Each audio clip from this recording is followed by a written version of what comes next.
Good evening. My name is Donalee Markus, and I'm delighted that you've all taken the time to come and hear about my practice, which I term clinically applied neuroscience. This journey that I've taken, the road not taken, the unusual road that I have taken and pursued began almost 29 years ago. In 1981, Paul Chance wrote an article about an Israeli scholar who had worked with Piaget and believed that the brain was plastic and modifiable at any age. He then went ahead and created puzzles, games, as an opportunity to help Holocaust victims who were then living in Israel to maximize their intellectual potential so that they could be part of the workforce in Israel. And this made so much sense to me. I was finishing my dissertation at Northwestern, and I decided that I really wanted to learn more about this man and who he was and what this work was. And I began to, read about his studies, to get copies of things that he had published. And I took a class in Schaumburg about instrumental enrichment, which is what Feuerstein developed, and I was just hooked. I was offered a position at the Kellogg to run their occupation center or something like that, so long ago now. And they all thought I was crazy when I said that I was going to go into work to teach intelligence, that you could actually change the brain, that genes did not have the last word. And they thought, I was just not met with very many people who were encouraging at all. They were very surprised that I had decided to do this. And I would say since then, I have been beaten up in the back alleys of academia for years. It's not really until technology actually proved that we have a neuron that recognizes one face, possibly Oprah, that we have a neuron that recognizes Jennifer Aniston, that our visual cortex, although we knew that there were 4 distinct layers of the visual cortex from Hubble's work in 1980, he got the Nobel Prize for his cat studies on the visual cortex. Not until now are we recognizing that there is a neural pathway in the 3rd layer of the visual cortex responsible for, let's just say, for conversation purposes, a 75-degree angle. Another one for a 76-degree angle, for an 80-degree angle. So technology has proven that there is brain plasticity. Technology has proven that we have specific areas of the brain, neural networks, neurons, and then even at the molecular scale, molecules that communicate one to another. The beauty of Feuerstein's work was not that he knew about the brain, okay? He did not know neuroanatomy. What he did know was you cannot take hope away from people. What he did understand was how to give someone an opportunity to learn the implicit rules that guide critical thinking, or the implicit rules that you must have intact before you begin to tackle academia. So he had tools. He has about 1,100 exercises, and he has a technique known as mediation. Mediation is not passive. We all know about the Einstein, baby Einstein. I don't know if you realized it's not on the market anymore. There was a major lawsuit. Baby Einstein was a passive intervention. By that I mean you just watch it and something's supposed to happen. Neural networks are not created with passive attention any more than I can build muscle by thinking about it. I can enhance my muscle development by using weights and thinking about the muscle that's being exercised by the weight. But I cannot develop the muscle just by thinking about it. So you need an active intervention. And Feuerstein's intervention, known as mediation, Vygotsky in 1930 wrote about mediation. Piaget touched on mediation. Let me see, who else? There was someone else. Luria. Luria mentions mediation, but that was after Feuerstein. Now Merzenich, Posit Science. If you've seen those ads, Posit Science, $500 for auditory programs for the aging brain. Though that is based on mediation.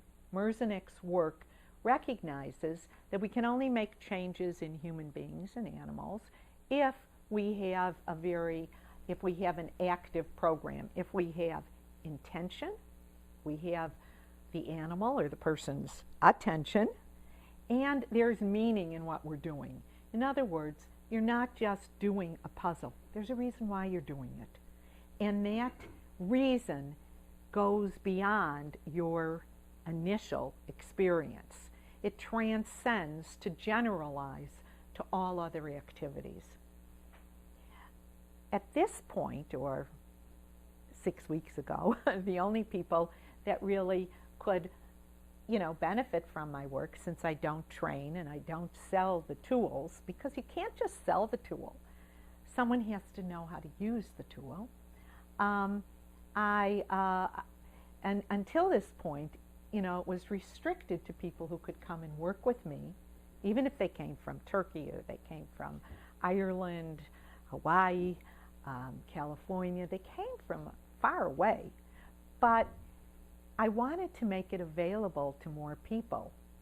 And the program that I found, one of the programs that I thought was really at the core of learned helplessness with children who've had learning disabilities or learning differences, where they have that low propensity for risk-taking, or post-traumatic head injuries.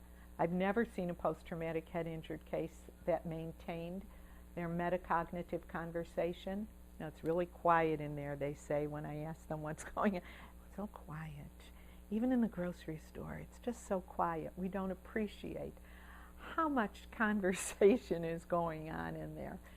And the women and some men with whom I've worked who've had chemotherapy or stroke victims, all of these things seem to attack the executive functions, the prefrontal cortex, this area of the brain that differentiates us from all other mammals, although they say no, that there may be some monkeys, So I'm not saying that no other animal has it. At this point, executive functions are something that we recognize as being something that humans can, are able to develop and others are not. And I did not sit down to write 18,000 exercises. I'm not crazy. Who would want to do that? If 10 would work, it's enough, right? But it didn't. In 1998, NASA phoned me. I really thought it was a joke.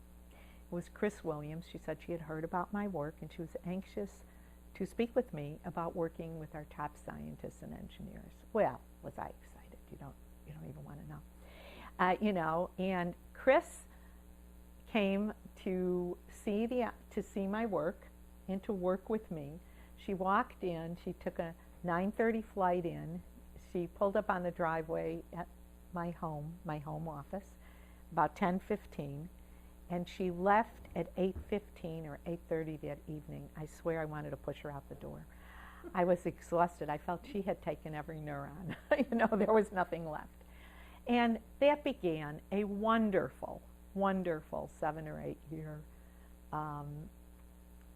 consistent training with different engineers, scientists, physicists, the people who design our Mars station, the ones who sit around a table, the 14 engineers that sit around a table for 2 weeks. and actually create a space shuttle.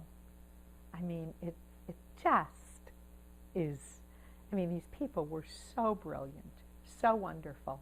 And so it was another opportunity for me to create, and I had some instruments for high functioning, but I didn't have enough, you know, to really capture the attention for a very long time of such high-powered, you know, such brain power. And one of the top scientists at NASA came the first time for 8 weeks. Then he signed up the second time. I wasn't really so happy because I couldn't use my same material. So that was another call to, you know, to write new materials. And I think I have about between 3,500 and 4,000 exercises that I developed for NASA. So they're mine. So the beauty is that if I have someone who comes to me, like a professor who was in a car accident and studied math at Berkeley at 12. He's writing a book. And this was 7 years after his accident, and he was having a great deal of difficulty maintaining his position at one of the universities here. And he wasn't writing at all. And his life was really almost in shambles. And I shouldn't say shambles. He wasn't doing as well as he would like.